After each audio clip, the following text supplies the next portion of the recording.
నిషాన్ అట్లాంటి చార్మినార్ దగ్గర గుల్జార్ హౌస్ అంటే తెలంగాణ బిడ్డ ఉండడు, తెలువని వాళ్ళు హైదరాబాద్ సికింద్రాబాద్ ఎవరు ఉన్నారు. ఇక్కడ 120 సంవత్సరాల పైచిల్కు టైం నుంచి ఇక్కడ ఉన్నారు. అగర్వాల్ గారి కుటుంబం మొత్తం ఇక్కడ ఉంటా ఉంది. నిన్న జరిగిన దుర్ఘటన హైదరాబాద్ చరిత్రలోనే అతిపెద్ద దుర్ఘటన. అగ్ని ప్రమాదం ఏదైతే జరిగిందో ఒకటే కుటుంబంలో 17 మంది చచ్చిపోవడం అంటే నిజంగా కూడా మనసున్న ఎవరికైనా నిన్న ఆ సంఘటన దృశ్యాలు, ఆ తర్వాత వాళ్ళ కుటుంబ సభ్యుల ఆర్తనాదాలు వింటే గుండె కదిలిపోయే పరిస్థితి. బాధాకరం ఏంటంటే ఇక్కడికి వచ్చిన తర్వాత కుటుంబ సభ్యులు అగర్వాల్ సమాజం యొక్క వాళ్ళ కుటుంబం యొక్క సభ్యులతో మాట్లాడుతుంటే 2.5 పాపను నిన్న అక్కడ సమాధి చేసి వచ్చినాం. అంతకంటే మాకు ఈ జీవితంలో ఇంతకంటే దౌర్భాగ్యమైన రోజు ఇంకోటి ఉండదు. మేము ఎందుకు బతుకున్నామా అనే బాధ అవుతుంది సార్. మేము ఎవరిని నిందిస్తలేము, ఎవరిని ఏమంటలేము. కానీ ఇక్కడ అగ్ని ప్రమాదం జరిగిందని చెప్పంగానే ఏ ఫైర్ బ్రిగేడ్ అయితే వచ్చిందో అది నీళ్లు లేకుండా అరకొరగా వస్తే లాభం ఏంది, వసతులు లేకుండా వస్తే లాభం ఏంది. వచ్చిన ఆ ఫైర్ సర్వీస్ వాళ్ళు కూడా మాకు మాస్క్ లేదు కాబట్టి లోపలికి పోలేకపోతున్నామంటే ఇంతకంటే న్యాయం ఉంటుందా? అట్లే వచ్చిన అంబులెన్స్ లో కూడా మాస్కులు పెట్టకపోతే, ఎందుకంటే ఎప్పుడైనా అగ్ని ప్రమాదంలో ఆ పొగతోని ఊపిరాడదు, ఆ ఊపిరాడకనే ఊపిరి పోతుంది, ప్రాణాలు పోతాయి. అట్లాంటప్పుడు ఆక్సిజన్ మాస్కులు లేకుండా, అట్లాంటప్పుడు వచ్చిన అంబులెన్స్ లో కనీస సౌకర్యాలు లేకుండా వస్తే ఎట్లా? ఆ సౌకర్యాలు ఆ ఫైర్ ఇంజన్ లా అంబులెన్స్ లో ఉంటే కొన్ని ప్రాణాలు బతుకుతుండే, కొంతమంది అన్న మా వాళ్ళు బతుకుతుండే అనే బాధ. ఇలా రాజకీయం లేదు, ఎవరిని తిట్టేది లేదు. కానీ ఒకటి మాత్రం వాస్తవం, ఇంత లాపర్వా ఉంటే మాత్రం ప్రజల ప్రాణాలు మల్లబోయే ప్రమాదం ఉంది. వాళ్ళు ఎంత గొప్ప వాళ్ళంటే ఒకటే కుటుంబంలో 17 మంది చచ్చిపోయినాక కూడా వాళ్ళు అంటున్న మాట ఏంది ఇక్కడికి వచ్చినాకంటే ఎవరిని తిడతలేరు, వాళ్ళు రాజకీయం చేస్తలేరు, ఎవరిని ఫలానా వాళ్ళు మంచోళ్ళు కాదు చెడ్డోళ్ళు అంటలేరు. మాకు ఇక్కడుండే హిందువులు సాయం చేసిండ్రు, ఇక్కడుండే ముస్లింలు సాయం చేసిండ్రు, అందరు వచ్చిండ్రు, అందరు సహాయపడ్డారు, అందరు కాపాడిండ్రు. కానీ మాకు జరిగింది ఇంకొకరికి జరగద్దు. కనీసం ఇప్పుడన్నా ప్రభుత్వం మేల్కొనాలే, ఇప్పుడన్నా ముందుకొచ్చి ఈ రాష్ట్రంలో ఈ నగరంలో మళ్ళొక్క ప్రాణం ఫైర్ యాక్సిడెంట్ లో పోకుండా కాపాడండి సార్. మాకు అంతకంటే ఏమొద్దు. దయచేసి మీరు వచ్చిండ్రు సంతోషంగానే భవిష్యత్తును ఇట్లా కాకుండా చూసుకోండి అని ఒకటే ఒక్క మాట వాళ్ళు చెప్తున్నారు.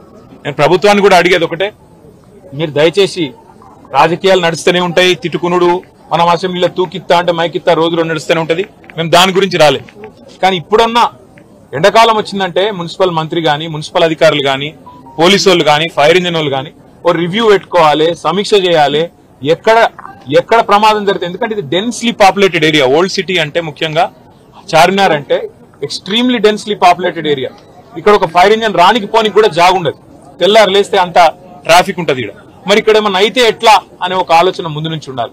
ఇక్కడ ఫైర్ హైడ్రెంట్స్ పనిచేస్తున్నాయా లేవా, నీళ్ళు ఏడికెళ్ళి తేవాలి, ఇంజన్ అంటే వచ్చింది, నీళ్ళు ఏడికెళ్ళి తెచ్చుకోవాలి లాస్ట్ మినిట్ లా, ఆ సోయి ఉండాలి, అధికారులకు ట్రైనింగ్ ఉండాలి, ఎప్పటికప్పుడు మాక్ డ్రిల్స్ ఉండాలి. అవేవి లేవు, ఇది మంచిది కాదు. రెండోది, అంబులెన్స్ వచ్చింది, వచ్చినాక ఆక్సిజన్ మాస్కులు లేకపోతే ఫైర్ యాక్సిడెంట్ అయిన కాడికి ఏం లాభం? వాళ్ళ బాధ అంతా ఏంటంటే 17 మంది చిన్న పిల్లలు 8 మంది పోయినారు. ఇంతకంటే అన్యాయం ఉంటుందా సార్? దయచేసి ఇంతకంటే దుర్దినం మా జీవితంలో లేదని వాళ్ళు చెప్తున్నారు. మేము కూడా ప్రభుత్వాన్ని ఒకటే కోరుతున్నాం, చచ్చిపోయినాక కాంపెన్సేషన్ ఒక 5 లక్షలు ఏదో ఇచ్చి చేతులు దులుపుకున్నాడు కాదు, భవిష్యత్తులో ఇంకెవరు చావకుండా చూడండి, భవిష్యత్తులో ఎవరికి ఇట్లాంటి దుర్మార్గమైన పరిస్థితి, ఇంత ఘోరమైన పరిస్థితి రాకుండా చూడండి. దయచేసి మీరు చేస్తున్నారు కొన్ని పనులు, ఇంకా మంచి పనులు చేయండి. అందాల పోటీలని వాటి మీద పెట్టిన శ్రద్ధ దీని మీద కూడా పెట్టండి, వాటి మీద పెట్టే ఖర్చు ఇక్కడ కూడా పెట్టండి. ఇక్కడనే కాదు, ఒక ఓల్డ్ సిటీ అనే కాదు, హైదరాబాద్ అనే కాదు, రాష్ట్రంలో ఏ మారుమూల పల్లె గాని పట్టణంలో గాని యాక్సిడెంట్ అయ్యింది అంటే వెంటనే ప్రాణాలు కాపాడుతందుకు కావాల్సిన సరుకు సరంజామా, మనుషులు, ట్రైనింగ్ ఇవన్నీ ఉండాలి. అవన్నీ ఉండకపోతే ఉత్తగానే వచ్చినాం పోయినామంటే కరెక్ట్ కాదు. ముఖ్యమంత్రి గారు కూడా వచ్చేది ఉండే, కనీసం వచ్చి చూస్తే, ఎందుకంటే ఆయననే హోంమంత్రి, ఇంకొకరు ఎవరు లేరు. మరి ఆయన కిందికే ఫైర్ డిపార్ట్మెంట్ వస్తుంది, ఆయన కిందికే హోంశాఖ వస్తుంది. ఆయన వస్తే అధికారులు కూడా అప్రమత్తంగా ఉంటారు, అధికారులు కూడా చేస్తారు. వాళ్ళు తనలాడేది వాళ్ళు తనలాడుతున్నారు, పోలీసు వాళ్ళు, మున్సిపల్ అధికారులు వాళ్ళు పాపం చేసే కాడికి చేస్తున్నారు. కానీ పైన పైసలు ఇవ్వాలి, ఇకప్పుడు మాక్ డ్రిల్స్ ఉండాలి. దయచేసి భవిష్యత్తులో ఎక్కడ కూడా మళ్ళీ ఇట్లాంటి ప్రమాదం జరిగేటట్టన్నా మనం ప్రయత్నం ఉండాలని కోరుతూ, మరి వాళ్ళకి ఇచ్చిన కాంపెన్సేషన్ కూడా కరెక్ట్ కాదు. 5 లక్షలు ఇచ్చిండ్రు, ఇక అదేదో సరిపోతుంది అన్నట్టు. కానీ ప్రాణ నష్టం జరిగింది, ఆ కుటుంబమే ఇవాళ అతలకుతలమైంది. కనీసం ఒక 25 లక్షల నష్టపరిహారం ఇవ్వాలని చెప్పి రాష్ట్ర ప్రభుత్వాన్ని మేము కోరుతున్నాం. మళ్ళా భవిష్యత్తులో ఇట్లా ఎక్కడ కూడా ఎవరికి కూడా కావద్దు. ఇలా మేము రాజకీయాలు మాట్లాడడానికో ఎవరన్నా తిట్టేందుకు మేము రాలేదు.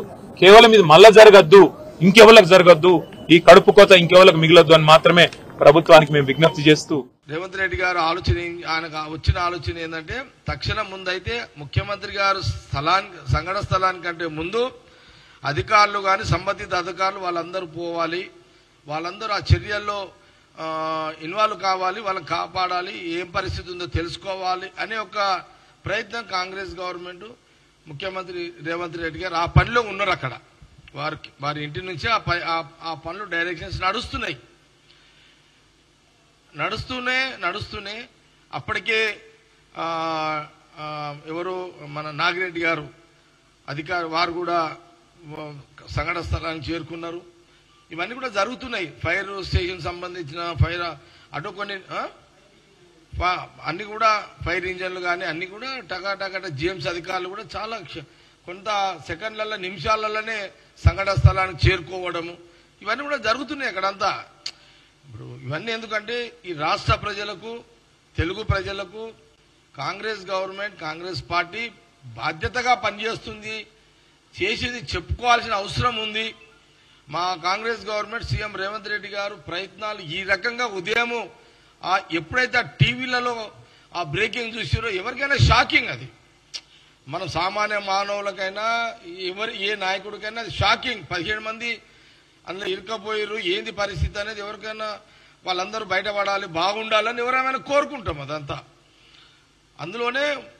అందుకే ముఖ్యమంత్రి గారు సంఘటన స్థలానికి పోవడం కంటే ముందు అధికారులు పోవాలి, సంబంధిత అధికారులు పోవాలని వారు ఆ పని మీద ఉన్నారు. ఇప్పుడు ముఖ్యమంత్రి రేవంత్ రెడ్డి గారు సంఘటన స్థలానికి వచ్చిరనుకోండి, ఆ టైంకి అధికారులంతా డిస్టర్బ్ అవుతారు. అక్కడ పని జరగాల, ముఖ్యమంత్రి గారి యొక్క ఫోటో అంటే ఆయన సేఫ్టీ కోసం ఆయన చూసుకుంటూ కూర్చోవాలి అధికారులు.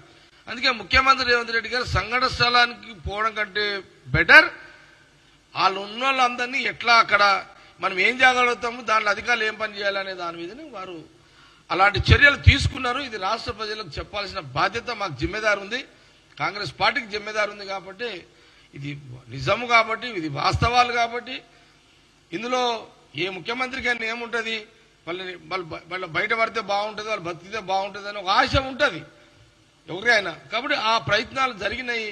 ముఖ్యమంత్రి రేవంత్ రెడ్డి గారు ఉదయం డైరెక్షన్లో అనే విషయాన్ని నేను మీడియా ద్వారా ఈ సందర్భంగా తెలియజేస్తున్నాను. దురదృష్టము ఆ టైంలో వారు పడుకునే టైం అది. మరి అట్లా జరుగుతుందని వాళ్ళు అనుకోరు, ఎవరు అనుకోరు, అట్లా ఎవరు కూడా ఊహించరు. ఆ షార్ట్ సర్క్యూట్ కావడము, వాళ్ళు ఆ పొగ నిండిపోయి వాళ్ళందరూ ఆ ఊపిరాడక వారు చనిపోవడము, ఇదంతా నేను చెప్పినంత ఇదిగా ఉండదు. ఆ పరిస్థితులలో వాళ్ళ పరిస్థితి చాలా ఘోరంగా ఉంటుంది. ఆ పరిస్థితులలో అంటే వాళ్ళు మేల్కొని వాళ్ళు తప్పించుకునే ఒక పరిస్థితులు కూడా లేకుండానే వాళ్ళు ఆ ఊపిరాడక ఆ పొగ నిండిపోయి శ్వాస ఆడక వాళ్ళు చనిపోవడం జరిగింది. ఇదంతా కూడా ఎన్ని ప్రయత్నాలు చేసినా కొన్ని సెకండ్లలో నిమిషాలలో ప్రాణాలు వెళ్ళిపోయినాయి వాళ్ళందరికీ. కాబట్టి అప్పటికి అధికారులందరూ అన్ని పలగొట్టుకొని అంతా చేసుకొని లోపలికి పోయేసరికి జరగాల్సిన నష్టం అంతా జరిగిపోయింది. అందరం కూడా బాధపడుతున్నాము. ఇది ఎవరు కూడా బాధపడి ఏదో మనము ఓదార్పు చేస్తే పోయే సమస్య కాదు.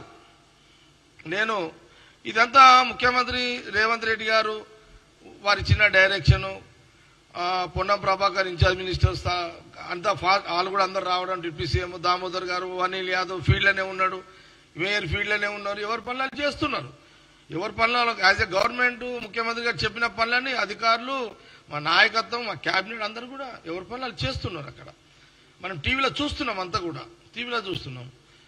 నేను కూడా అన్అఫీషియల్ గా నాకు కొంత అక్కడ సునీల్ అని నా ఫ్రెండ్ సునీల్ అని, ఆ సునీల్ ఫ్రెండే ఇప్పుడు ఎవరైతే భార్య కూతురు కొడుకు చనిపోయారు చూడండి, వాళ్ళు అతను నాకు బాగా పరిచయం. అతను ఆ ఫ్యామిలీ చనిపోయిన అతను వాళ్ళు ఏంది అక్కజల్ల పిల్లలు కాబట్టి హాలిడేస్ అని వచ్చారు వాళ్ళు ఇక్కడికి.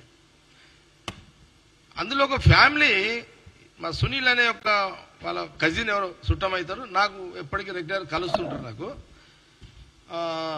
ఆ టైంలో జరిగిన సంఘటనలలో ఒక కుటుంబం సంబంధించిన ఎవరైతే మా సునీల్ ఒక బంధువు అంటున్నానో, నాకు సునీల్ అప్పటికే విషయం చెప్పిండు, అన్న ఇది చాలా జరిగిపోయింది, ఇక ఎవరు ఏం చేయలేరు దీంట్లో, ఇక అది వాళ్ళు ఎవరు అనుకోలేదు, ఇట్లా షార్ట్ సర్క్యూట్ అవుతుంది, ఇట్లా ఏసీలో వాళ్ళ సిలిండర్ పేలుతుంది, లేకపోతే ఇంకేదో అవుతుంది అని ఊహించేది, ఇదంతా ఇట్లా జరిగిపోయింది.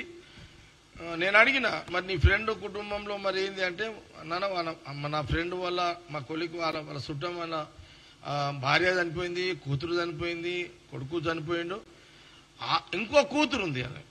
ఆ కూతురు అదే రోజు ఇన్సిడెంట్స్ మార్నింగ్ జరిగింది, కానీ అదే రోజు 11 గంటలకు ఆమె ఎగ్జామ్ ఉందంట. ఆ ఎగ్జామ్ ఉందని తండ్రి దగ్గరికి వెళ్ళిపోయింది ఆమె. అంటే ఇప్పుడు ఆ కుటుంబంలో ఒక తండ్రి ఒక కూతురు చెప్పుకోవడానికి ఇది జరిగిన విషయాలు. నేను అన్అఫీషియల్గా నేను ఎప్పటికప్పుడు మా సునీల్ సంబంధించిన బంధువులు ఫ్రెండ్స్ కాబట్టి నేను తెలుసుకుంటున్నా, అది కూడా కొంత చెప్పాలి కాబట్టి చెప్తున్నా. ఇదంతా ఓకే, ఇవన్నీ జరిగినాయి, బ్యాడ్ లక్. మనము ఎవరం కూడా ఎవరి చేతిలో లేదు అదిగా. ఇదంతా ఇది అసలు 17 మంది కొన్ని సెకండ్లలో నిమిషాల్లో చనిపోవడం అనేది మనం ఇంత ఈజీగా చెప్తున్నామో అంత అది ఒక ప్రాణి అంత ఈజీ, మనం చెప్పినంత ఈజీ కాదు, కానీ కొంత బాధ్యత ఉంది కాబట్టి చెప్తున్నాం, మీడియా ద్వారా చెప్పాల్సిన బాధ్యత ఉంది కాబట్టి చెప్తున్నాం. ఓకే, కిషన్ రెడ్డి గారు వచ్చారు, వారు సెంట్రల్ మినిస్టర్, వారికి కూడా బాధ్యత ఉంది, వారు రావాల్సిందే as a representative central minister. వారు వచ్చి ఏం చేయాలంటే అక్కడ పరిస్థితులను వారు చూడాలి. అంటే నేను యాజ్ ఎ సెంట్రల్ మినిస్టర్గా నేను ఏం చేయాలి, ఈ గవర్నమెంట్ అక్కడ పనులు చేస్తుంది, సీఎం గారు రేవంత్ రెడ్డి గారు ఇంటి నుంచి పర్యవేక్షిస్తున్నారు, నేనేం చేయాలి, యాజ్ ఎ సెంట్రల్ మినిస్టర్గా నేనేం చేయాలి. వారు ఏం చేయాలి, ఇమ్మీడియట్లీ సీఎం గారితో కూడా మాట్లాడాలి,